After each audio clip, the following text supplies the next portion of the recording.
Good morning, good morning. Today our topic is great wonderful story. Anik here. आज आपको एक story के साथ मैं बताता हूँ। एक जंगल में एक गिद्धों का झुंड होता था जो कि अच्छा जीवन व्यतीत कर रहा था, सुख दुख हर टाइप की लाइफ वहाँ से फेस कर रहा था। एक बार वो गिद्धों का जो झुंड था वहाँ से उड़कर किसी टापू पे चला जाता है। तो वहाँ पर टापू पे जब वो जाते हैं तो वहाँ पर एक कंफर्ट जोन लाइफ वो मिल रही होती है जीने को।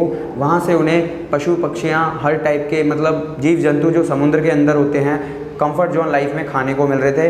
तो वहाँ पर वो इन्जॉयफुल लाइफ जी रहे थे कि अब हम यहाँ से कहीं नहीं जाएंगे क्योंकि हमें जंगल के उस चैलेंज वाले रास्ते को कभी नहीं पकड़ना, कोई नहीं। उनके साथ झुंड में एक बूढ़ा गिद्ध था। उस बूढ़े गिद्ध ने कहा कि कंफर्ट जोन वाली लाइफ से आप बहुत कुछ सीखने को नहीं मिलेगा जो आपको जंगल वाली लाइफ से मिलेगा।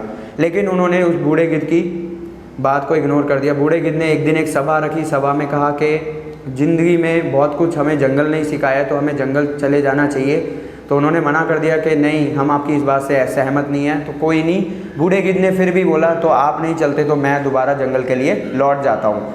कोई नहीं, वो यंग यूथ जो गिद्ध थे वो टापू पे पेड़ पे बैठे रहे, उड़ते थे और अपना भोजन भी वहीं से उन्हें मिल रहा था। इंजॉय कंफर्ट जोन लाइफ मिल रही थी। 3 दिन बीत जाते हैं और 3 दिन बीतने के बाद वो देख रहे होते हैं कि काश हमारे साथ भी वो बूढ़े गिद्ध होते तो हमें कुछ ना कुछ अच्छा लगता। लेकिन बूढ़े गिद्ध की बात किसी ने नहीं मानी। तो 3 दिन बाद चौथे दिन एक पानी का जहाज़ जिसके अंदर चीते थे और चीतों को छोड़ दिया जाता था, वो भी एक कंफर्ट जोन लाइफ में वहाँ पर ऐसे ही एक जीवन व्यतीत करने का उन्हें लगा कि हमें भी यहाँ पर ठहर जाना चाहिए। 2 दिन चीतों ने कुछ नहीं कहा और वो भी जीव जंतुओं को खाने लगे। तीसरे दिन उन्होंने गिद्धों के झुंड पे वार कर दिया और वो घायल हो गए।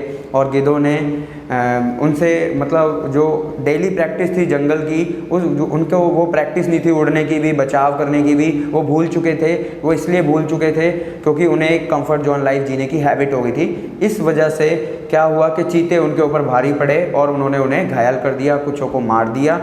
फिर 2 दिन बाद ही वो बूढ़ा गिद्ध लौटता है कि चलो आज टापू पे चलते हैं और देखते हैं उनका अभी क्या हाल चाल है। तो जैसे ही वो टापू पे गया तो एक बूढ़ा गिद्ध, तो वहाँ पर एक गिद्ध घायल था। उस घायल गिद्ध ने बोला कि क्या हुआ कि आपके जाने के बाद तो हम बहुत अच्छा जीवन व्यतीत कर रहे थे, लेकिन एक चीतों का भी एक जहाज़ आया जिसमें वो हम पर भारी पड़े। 2 दिन तक तो उन्होंने हमें कुछ नहीं कहा, लेकिन तीसरे दिन उन्होंने हम पे हमला बोल दिया। तो हमारे पास वो पहले वाली उड़ने की क्षमता और हमारे नखून उतने मजबूत नहीं थे जो हम उनसे मुकाबला कर पाते।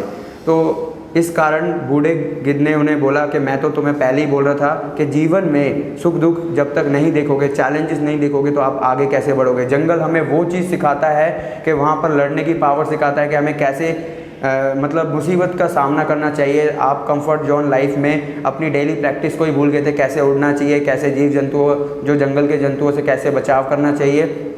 तो बूढ़े गिद्ध की इस बात से वो घायल गिद्ध कहने लगा कि आप बहुत सही थे, हम ही गलत थे, हमने आपकी बात नहीं रखी। आज हमें पछतावा है अपनी सोच पे। तो ये ज़बरदस्त कहानी से आपको बहुत कुछ सीखने को मिला होगा। टीम ऑफ ड्रीमर्स, इस कहानी को जरूर शेयर करना, like and share subscribe channel को जरूर करना। Thank you team of dreamers. Good morning morning जोश के साथ, जुनून के साथ।